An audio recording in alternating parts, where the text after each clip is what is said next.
Assalamualaikum warahmatullahi wabarakatuh. Kita melanjutkan kuliah ekologi dengan video 1B ini. Di video 1B ini, kita akan membahas masalah populasi, kemudian komunitas, ya, dan selanjutnya habitat, relung ekologi, ekologi ekivalen, adaptasi, dan biogeografi. Ya. Nah, kita akan mulai dengan pengertian populasi, komunitas, dan ekosistem. Ya. Populasi adalah kumpulan individu sejenis yang hidup pada ruang dan waktu yang sama. Jadi sejenis di lokasi yang sama pada waktu yang sama atau di habitat yang sama. Nah, kalau komunitas itu adalah kumpulan beberapa populasi yang ada di satu wilayah atau habitat tertentu. Ini berarti sudah menunjuk pada beberapa spesies. Nah, kalau komponen biotik dan abiotik di suatu habitat atau suatu lokasi itu sudah menyatu membentuk sistem pertukaran informasi atau interaksi, ya, ini kemudian disebut dengan komunitas. Jadi disebut dengan ekosistem. Jadi ekosistem adalah suatu kondisi atau fenomena di suatu ruang tertentu yang komponen biotik dan abiotiknya telah menyatu berinteraksi membentuk suatu uh, sistem pertukaran energi. Ya. Nah, penjelasan mengenai keberadaan suatu organisme itu harus ditinjau atau meliputi distribusi dan kemelimpahan organisme tersebut. Ya. Kemelimpahan dan distribusi keanekaragaman hayati dalam konteks lingkungan. Ya. Proses hidup dan adaptasinya, pergerakan materi dan energi, perkembangan suksesi ekosistem, dan semuanya itu dihubungkan dengan komponen lainnya yang berada di sekitar organisme tersebut, baik biotik maupun abiotiknya. Dengan demikian, ketika menjelaskan permasalahan ekologi, harus ditelaah pula bentuk interaksinya dengan komponen lain, serta bagaimana dia menyesuaikan diri dengan komponen di sekitarnya. Nah, kemampuan menyesuaikan diri dengan komponen di sekitarnya itu disebut dengan adaptasi, kemampuan beradaptasi. Ya. Tapi adaptasi itu bukan sekedar menggunakan kemampuan hidup bersama organisme lain, tetapi yang terutama adalah kemampuan memanfaatkan sumber tenaga yang ada di lingkungannya untuk bertahan hidup. Jadi dapat mengekstrak tenaga dari lingkungannya.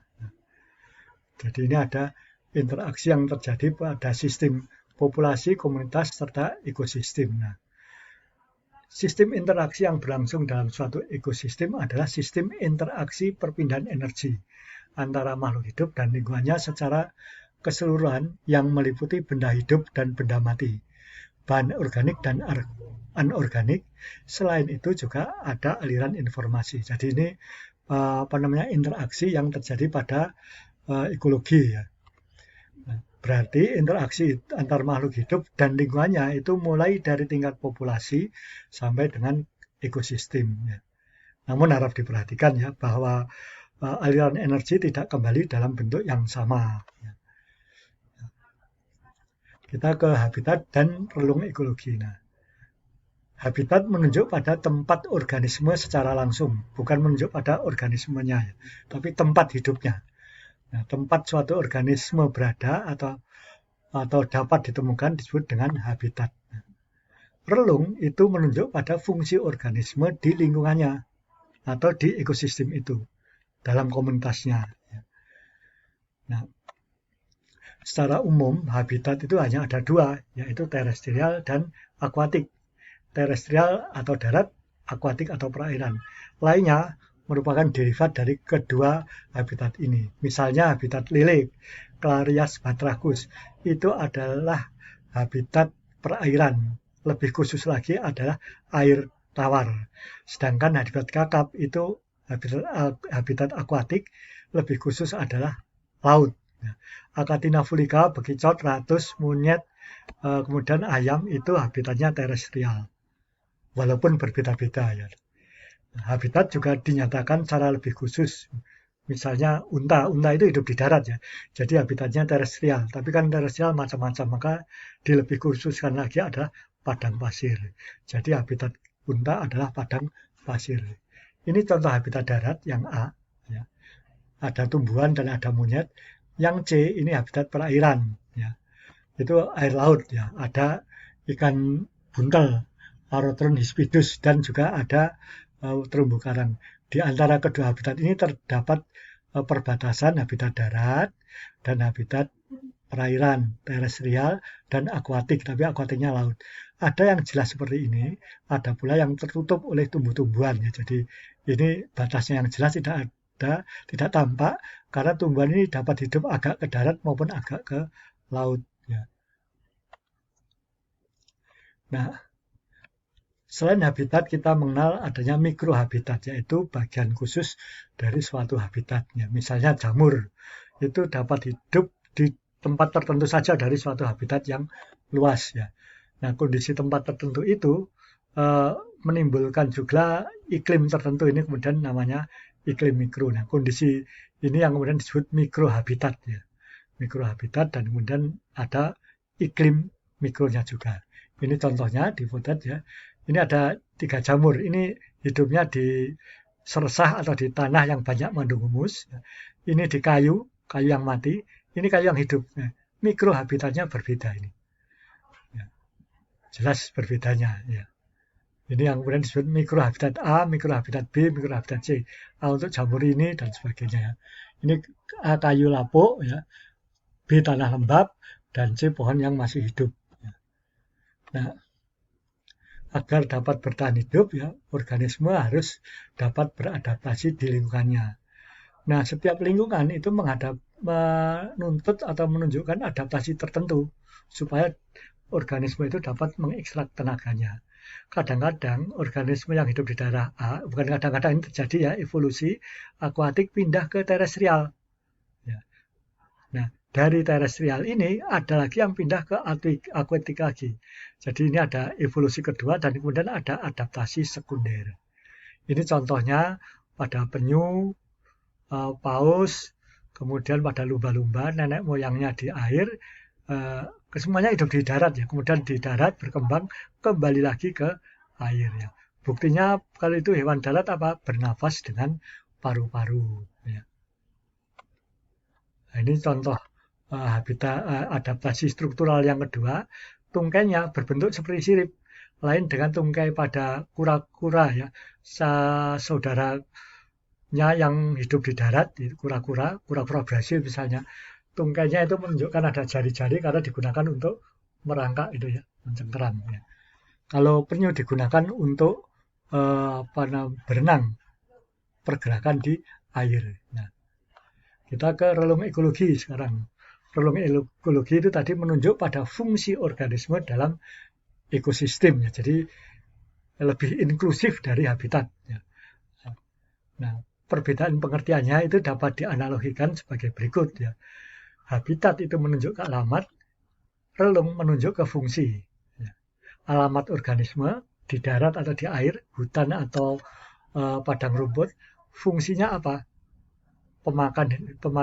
Herbivore, makan tumbuhan, makan serangga itu relung ekologi atau niche ya, ecological niche. Nah,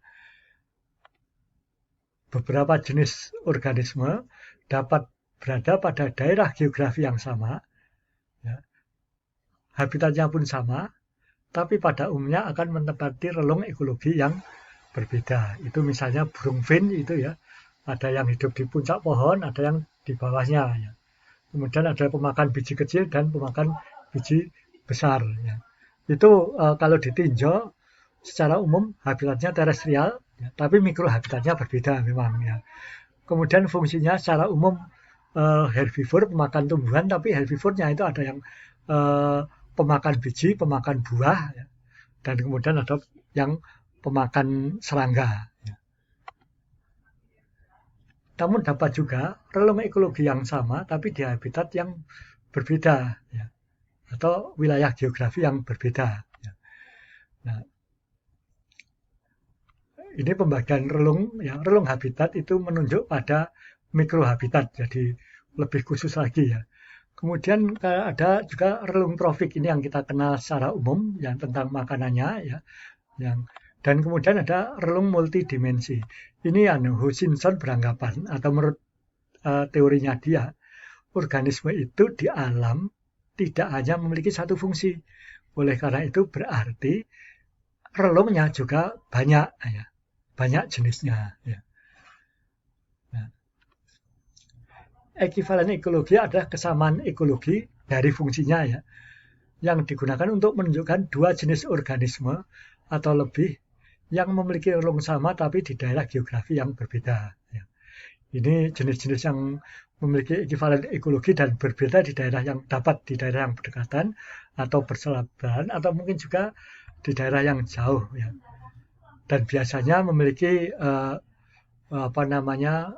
hubungan taksonomi yang dekat ya.